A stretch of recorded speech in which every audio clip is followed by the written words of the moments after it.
এবার মানবাধিকার লঙ্ঘনের আরও এক মারাত্মক ঘটনা ঘটিয়েছে ভারত। দেশটি যেন ধীরে ধীরে আরও নির্মম আচরণের পথে এগিয়ে যাচ্ছে। সম্প্রতি নারী ও কিশোর সহ অন্তত ৪০ জন রোহিঙ্গা শরণার্থীকে আন্দামান সাগরে ফেলে দিয়েছে ভারতীয় নৌবাহিনী।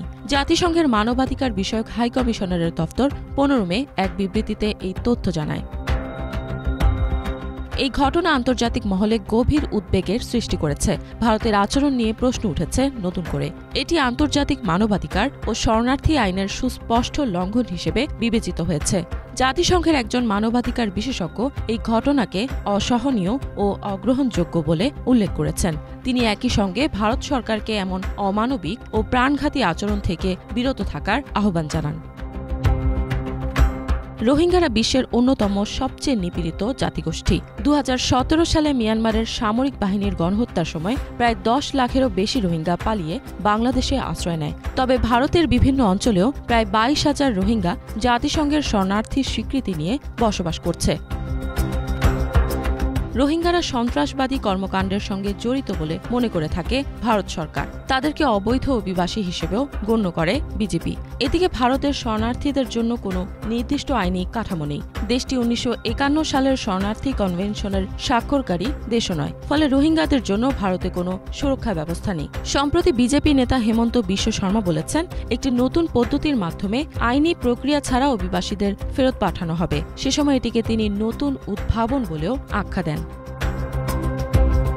মানবাধিকার সংগঠনগুলোর তথ্য মতে ৬ মে রোহিঙ্গাদের একটি গ্রুপকে গ্রেফতার করে তাদের চোখ বেঁধে আন্দামান ও নিকোবর দ্বীপপুঞ্জে নিয়ে যাওয়া হয়। সেখানে নৌবাহিনীর একটি জাহাজে উঠিয়ে মিয়ানমারের তানিনথারাই অঞ্চলের দিকে নিয়ে যায় রোহিঙ্গাদের। জাহাজটি যখন গন্তব্যে পৌঁছায় তখন তাদের লাইফ জ্যাকেট পরিয়ে সমুদ্রে লাফিয়ে পড়তে বাধ্য করা হয় ও উপকূলের দিকে সাঁতরে চলে যাওয়ার নির্দেশ দেওয়া হয়। People's union for civil liberties PUCL জানিয়েছে, যাদের সমুদ্রে ফেলে দেওয়া হয়েছিল তাদের মধ্যে কিশোর, বৃদ্ধ ও একজন ক্যান্সার রোগীও ছিলেন। তবে তারা সবাই কোনো উপায়ে তীরে পৌঁছাতে পেরেছিলেন। জাতিসংঘের মিয়ানমার বিষয়ক বিশেষ প্রতিনিধি টম অ্যান্ড্রুজ বলেছেন, রোহিঙ্গা শরণার্থীদের নৌবাহিনীর জাহাজ থেকে সাগরে ফেলে দেওয়ার চিন্তাটাই অত্যন্ত ভয়াবহ। তিনি এই বিষয়ে ভারতের কাছ থেকে যথাযথ ব্যাখ্যা চান।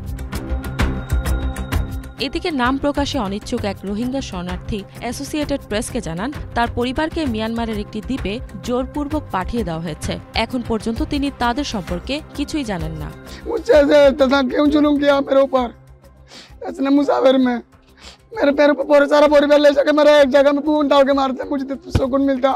तो मैंने फोन किया जिरमादार के पास, अम्मी कहाँ है?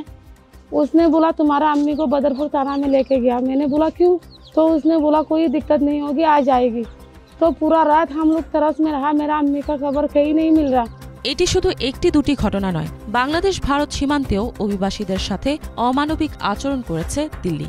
মে মাসেই বাংলাদেশের কোস্ট গার্ড সুন্দরবনের কাছে ৭৮ জন বিধ্বস্ত অভিবাসীকে উদ্ধার করে। তারা জানায়, গুজরাট থেকে তাদের ধরে এনে বিমানযোগে সীমান্ত এলাকায় পাঠানো হয়। পরে একটি লঞ্চে করে মংলার মন্দারবাড়িয়া সৈকতের কাছে নামিয়ে দেওয়া হয়। উদ্ধার হওয়া ব্যক্তিদের মধ্যে একজনের হাত ভাঙা ছিল। অনেকের শরীরেই নির্যাতনের চিহ্ন ছিল। এদিকে আসাম রাজ্যে আটক হয় প্রায় ১০০ জন রোহিঙ্গা শরণার্থী। এদের মধ্য থেকে অনেককে বাংলাদেশ সীমান্তে এনে পুশিন করা হয় বলে জানায় কাতার ভিত্তিক আন্তর্জাতিক সংবাদ মাধ্যম আল জাজিরা। ভারতের এই নিষ্ঠুর পরিকল্পনা এই অঞ্চলের মানবাধিকার ও স্থিতিশীলতার রক্ষায় প্রতিবন্ধকতা সৃষ্টি করবে বলে বিশ্লেষকদের ধারণা। ইফাত জাহান, বাংলা ভিশন।